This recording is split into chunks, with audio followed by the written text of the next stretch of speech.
All right, bro. That's it. Okay. Ito na yung episode. Okay. Let's talk about this. Let's go a little bit Ilustrado, no? I mean, well before the Young Turks, pushed for transformation of the Ottoman Empire, whatever was left of it, we had the Ilustrados, right? And then there's so much literature about not only Rizal, but the whole Ilustrado class serving as an inspiration for whole of Asia. So, I mean, pretty solid people. Now, recently, as you may know, of course, the supposed holy grail of Philippine art was tracked down from some European aristocracy. Kailangan ko pa i-marites sino ba mga yan. My suspicion is French tong mga to, but I have to track it down. So the Lyon Gallery folks were able to track it down, and then they lent it now to Ayala Museum. I personally visited recently. It's fantastic. I think it's really, really, the whole curation, the sketch. Incredible, bro. I mean, like, I'll be honest, I was like teary-eyed. I'll tell you, bro. And it's not the first time I saw Luna. I saw the Death of Cleopatra. I saw I saw his other paintings, also Felix Hidalgo in Prado, in Madrid. So it's not the first time I see him, but like, it's just the way at Ayala Museum and all, they just really made Juan Luna feel special. And then you go there, there's the statue of him, and then dun sa gilid yung quotation from Rizal, no, that genius has no country, etc. Like, I don't know, bro. Like, the whole thing is, it's just, I don't know, like, my soft spot comes out. Probably comes off as pretentious, but I don't know, I always felt we needed the kind of a 21st century Ilustrado, so we really have to pay attention to these people. But before going there, can you tell me a little bit about what is your understanding of Juan Luna and his place among the Ilustrados? So, we're celebrating Luna, but of course he killed his wife. That's where, like, I mean, medyo puro macho. Yeah, he's a murderer. I think there's a great Howie Severino documentary on it. I think it's called Rage. Yung killing niya of I think wife and daughter or something like that. So in the 21st century, if you had somebody like that we would cancel that. We would cancel that person, diba? Isn't he cancelled already? I mean, parang sense ko semi-cancelled rin si Juan Luna, like. Oh, semi-cancelled, pero I mean, I don't know. It's very difficult to cancel Juan Luna. There is a sense, of course, that for many people, talent is just difficult to cancel. Like, this is a crazy parallel example, but after finding that show that confirmed that interviewed yung mga victims ni Michael Jackson. Oh, shoot. Yeah. People stop playing him for mga 1 year. Well, di mo marinig si Michael Jackson sa radyo dito for a few months, at least dito sa US. And then after that, you go anywhere, you'll hear Beat It, you'll hear all the hits, and now there's even a Michael Jackson the musical, and the reason for that is just like, man, he's so talented that if you give up on that art, medyo ikaw yung talo, because it's such wonderful art.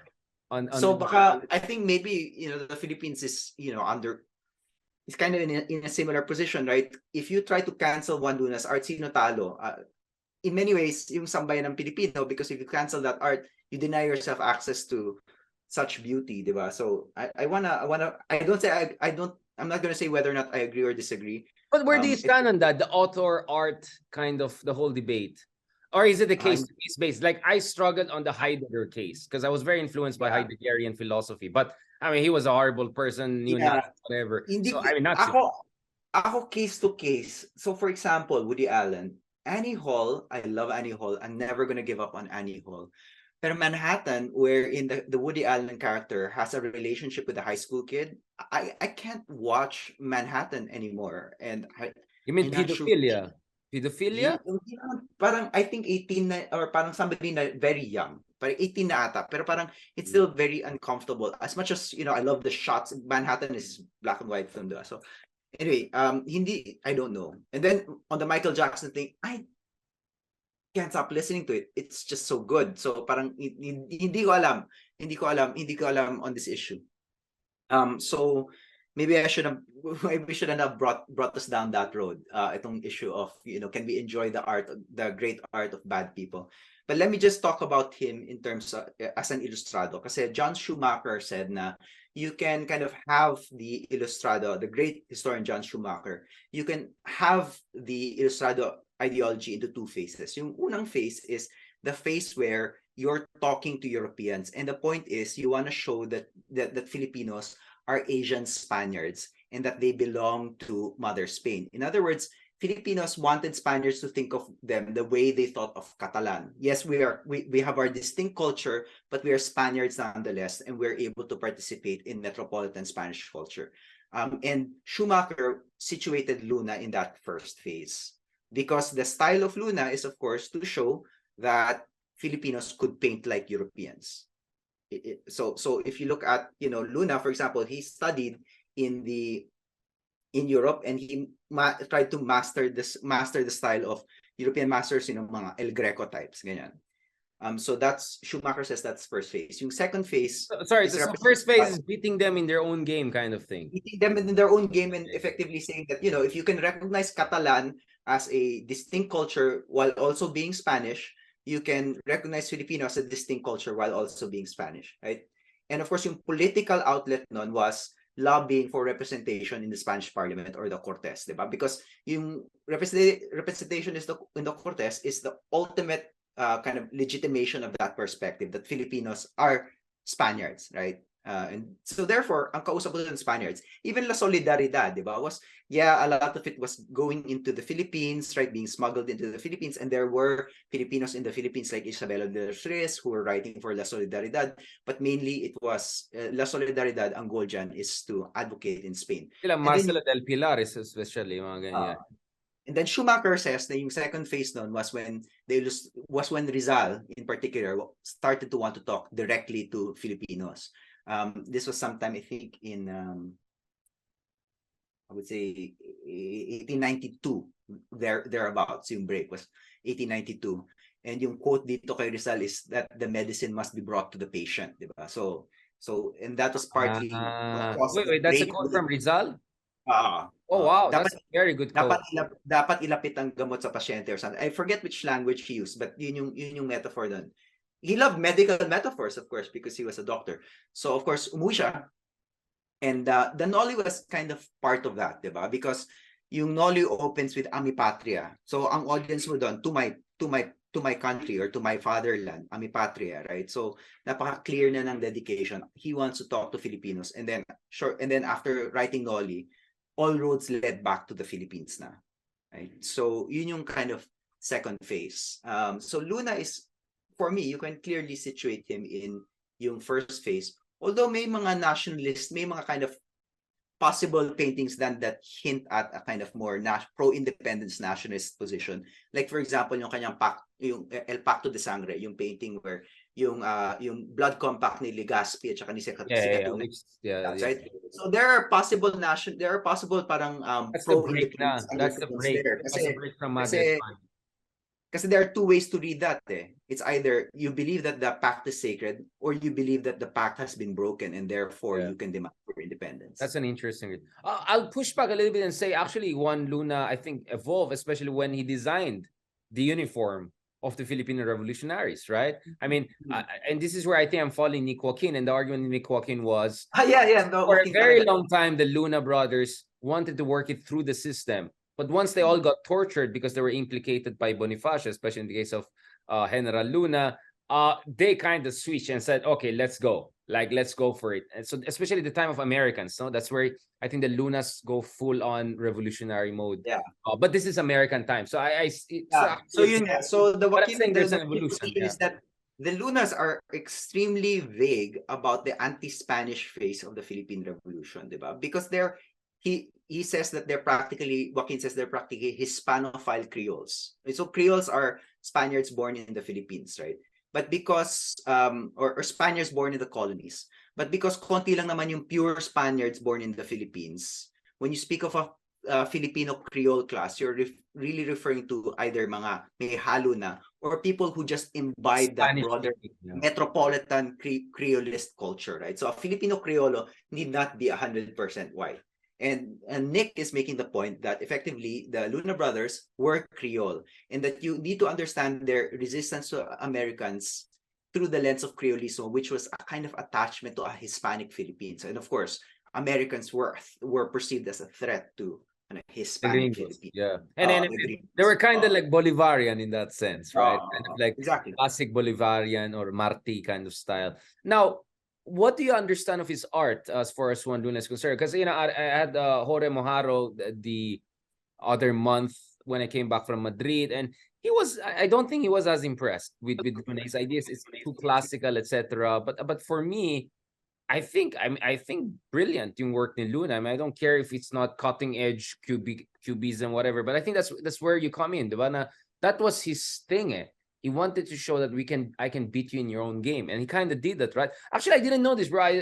Maybe you're more informed. Apparently, the Spanish did not allow him to exhibit it in Paris. That's why it was not in a part. Now, a part of me suspects because this Jaime, this got the bronze, right? My sense is, who knows if Spolarium was allowed to compete in Paris? He could have won also another gold medal or something like that. Because the argument of the people who found the Jaime is no, Paris is the Olympics. Ano, palarong pambansa lang daw yung sa Madrid. Like, that's mean. Hindi naman gano'n kalo ang Spain nung late 19th century. That's what I get also, na parang artistic backwater na ang Spain by that time, because remember, this was a crumbling empire at the time. I get it, but it wasn't that bad na parang if you win in Madrid, it's the cold there is like whatever. It was a poor and crumbling empire, and then there was a perception that the height of Spain had passed, and yes, Paris was a metropolitan center at that time, but then also Vienna was also another center at that time for right. Actually, soon after in Vienna, that's where you get the kind, hindi pa during this period, but a few decades after, you get the kind of more experimental, I don't know the term, I'm not an art historian, but that's where you start getting people like Ion Chile, Gustav Klimt, I see what you're saying, yeah. Kind of more interesting stuff. There are greater avant-garde tendencies there. Then of course you get Freud in Vienna eventually, right? That kind of makes sense. That kind of excitement, which is really not happening in Spain. It's happening in Paris and Vienna. Having said that, one thing that Ambeth loves to correct is that you say he did not get the bronze or the gold. He got a bronze and a gold. Yeah, I understand. It's one of the categories. Yeah, I understand. Which is what that means is that hindi ito parang tatlo lang yung mananalo, first, second, third. Ang nangyayari dito is that you had paintings and they were assessed and they were given a medal based on different categories.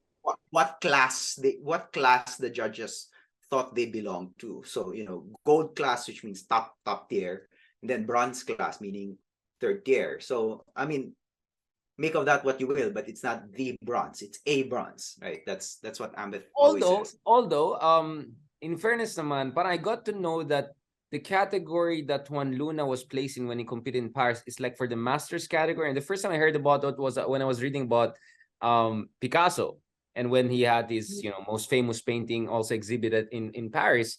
It was considered for the non-competition category, masters category, or something like that. So for me, in Paris, there was a recognition that he's one of the masters, right? So in a way, he was recognized as a part of the pantheons of European artists. Because I see what you're saying. First, it's an A, gold, not the gold.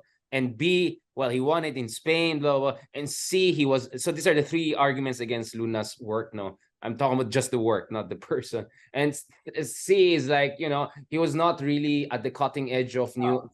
but that's the point, that he was put in the category of masters in Paris, which is the economy. So, was in the pantheon. Interesting for me to, because when we talk about Philippine art, the only Filipino artist that nationalists are willing to consider based on European metropolitan terms is Luna. Diba? Meaning kasi marami namang artists after that that try to compete with the white people and say, I'm just as good as you, right? But Filipino nationalists don't take them as seriously as Luna. So for example, si Constancio Bernardo, he went to Yale and he participated in the New York abstract expressionism of the mid-20th century. Do you get Filipino nationalists who make the argument that, we should think of Constancio Bernardo as comparable to de Kooning? Nobody does that, right? Or for example, the architect Locsin. Do you get nationalists going, Locsin is so great, we should compare him to the European masters of brutalism, we should think about him along the same lines as Le Corbusier? Nobody does that. So there's something about Luna wherein parang nationalists are willing to buy into, accept the criteria of the white people and say, Yeah, I mean, ilab ganito, so bro. Yeah, I know because of the the paradox of that. I get Oh. what you're saying. Like, you love Luna for his revolutionariness, and then but you appreciate this art for the colonial powers recognition of it. It was like, that's like weird. But bro, I can use the same argument. I would say Nick Joaquin's prose is just as good as Rizal's, if not better. Ako, yes. Yes, You know what I'm better for saying? me. And Ako, unlike Rizal, there's no accusation that he copied someone else's script. I mean, you know the yeah. accusation against Rizal, right? Noli was a little bit similar to one thing written by one of, you know what I'm talking about, right? Yeah. Actually, napaisip ako dun eh. But I said, okay, artistic Su, they're license saying na it's lang. comparable to Eugene Sue. Yeah. Exactly. So like, but you cannot make accusations against Nick Joaquin like that. He was like as original as it can get. And considering he didn't have the privilege of going to the best schools on earth as Rizal. In the case of Nick Joaquin, he didn't even graduate from high school last time I checked. So I would So say, I'm gonna say that I actually agree that there are certain Filipinos na sabihin na lang natin, we're not judging them by Filipino criteria, we're judging them by global criteria, right? Kasi sometimes, for example, somebody I hate, Amor Solo, I guess he's good by Philippine criteria because he like represented the Filipino pastoral, and he's good to reproduce and put him in your dining room, especially if the dining room is like old school Filipino dining room na parang ni Lola.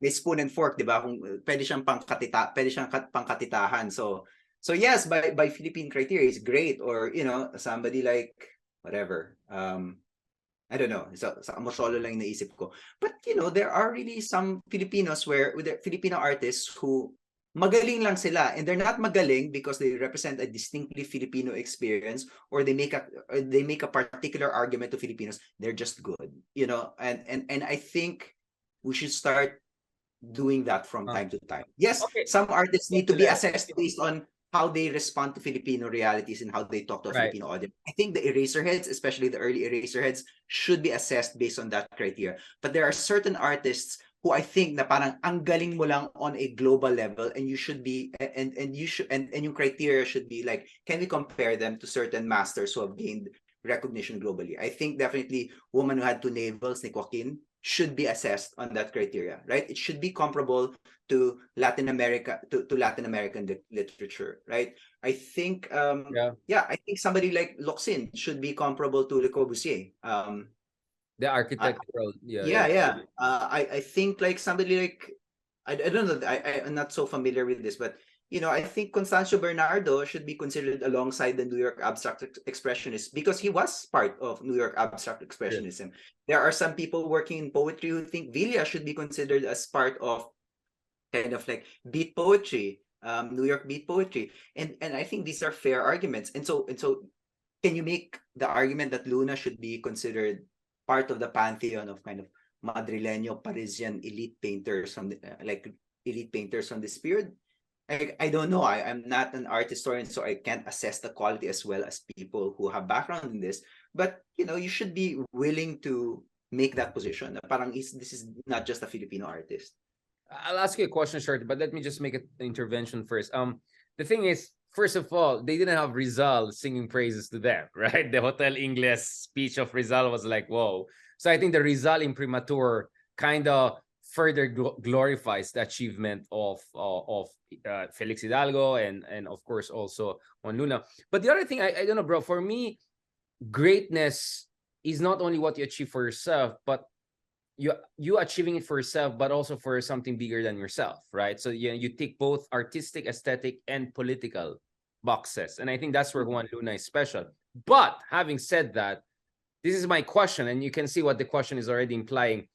Do you have a sense that the Ilustrado generation kind of crowded out everyone else? Because that's your argument, right? Like, why are we not paying attention to everyone else who came after? I always say, why are we always talking about Rizal? Why not Nick Joaquin? He had fantastic work. I can also make an argument for Sionel Jose, for instance, right? Now, parang the romanticism of their era kind of took away the light from the others. And it doesn't have to be an either or.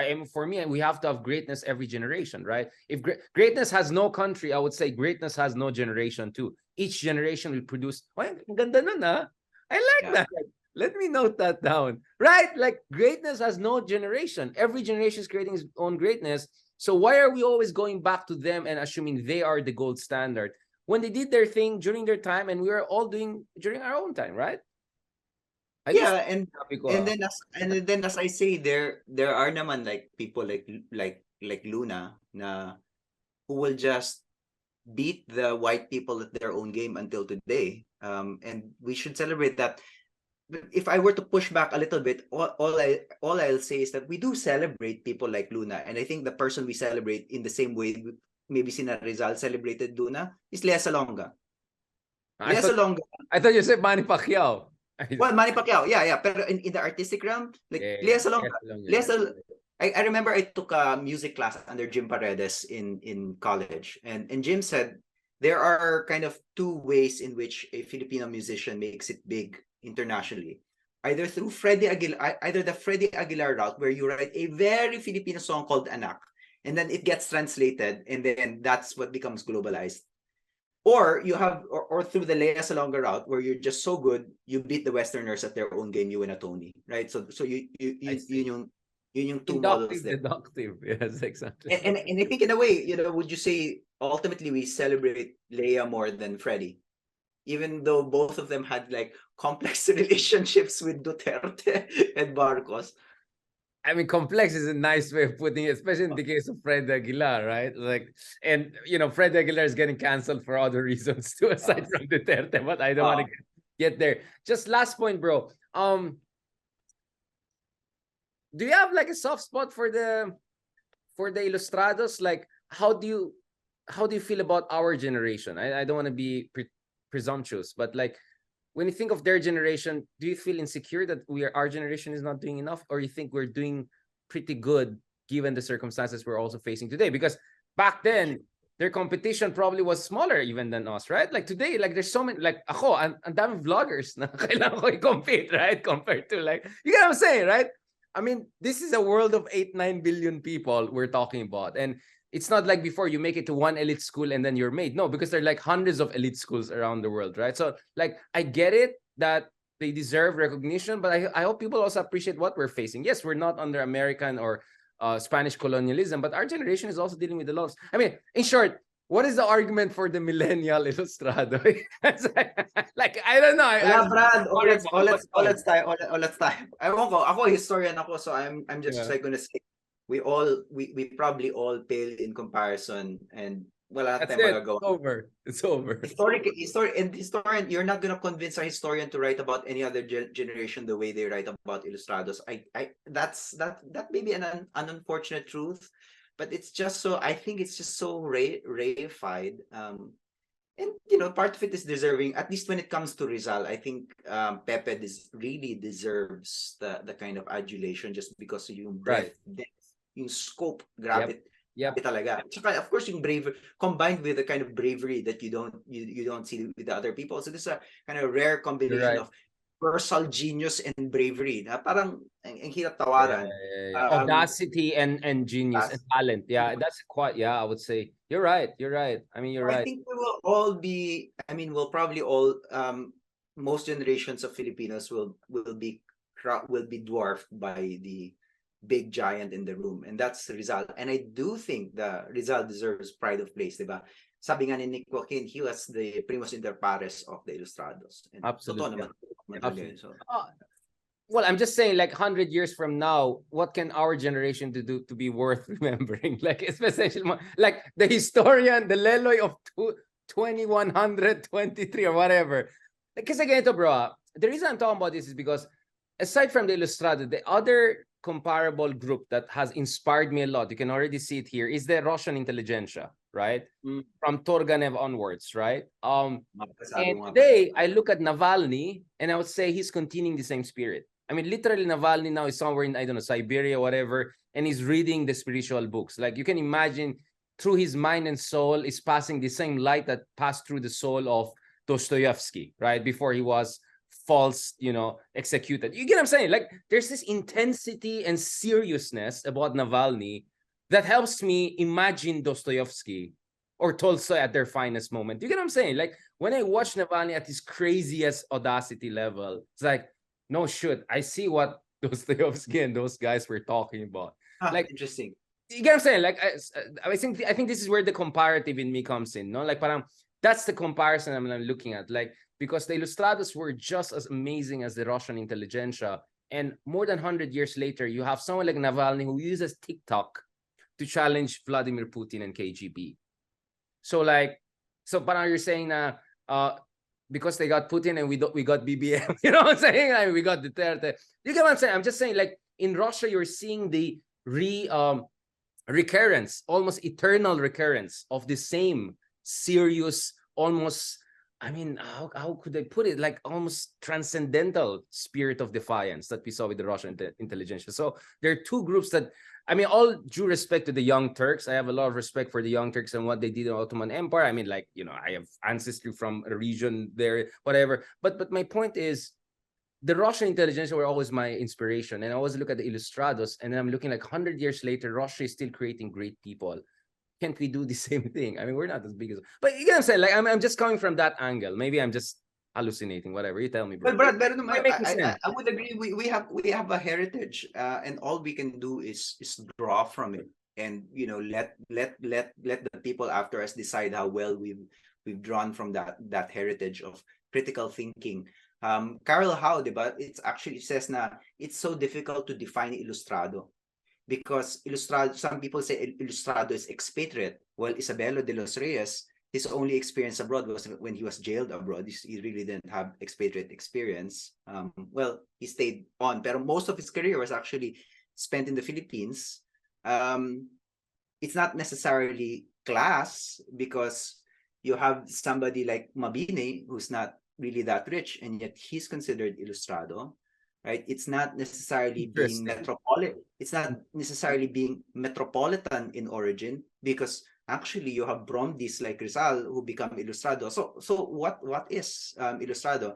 And Carol says that it's really just illustration to be enlightened. It is a critical position. It is a critical position relative to your own society. It's the capacity, in Rizal's words, to say that there is a cancer in your society and to be able to identify the nodes of that particular cancer. I think that's ultimately what Ilustrado is. And so in a sense, it's a kind of wokeness. Sa Pilipinas, sabi natin mulat. We're awake to certain issues. Mulat. And so kung yun yung pagiging Ilustrado, and if it's that broad, then I think we can really just there's always ways to tap into that spirit of being mulat, being woke, being critical, being able to distance yourself from your society. And of course, in the words of Rizal via Benedict Anderson, to see the specters of comparison, to be able to compare your society with other societies. I think if we do that, then yung heritage ng Ilustrados, we can keep it alive, and that's all we can do, right?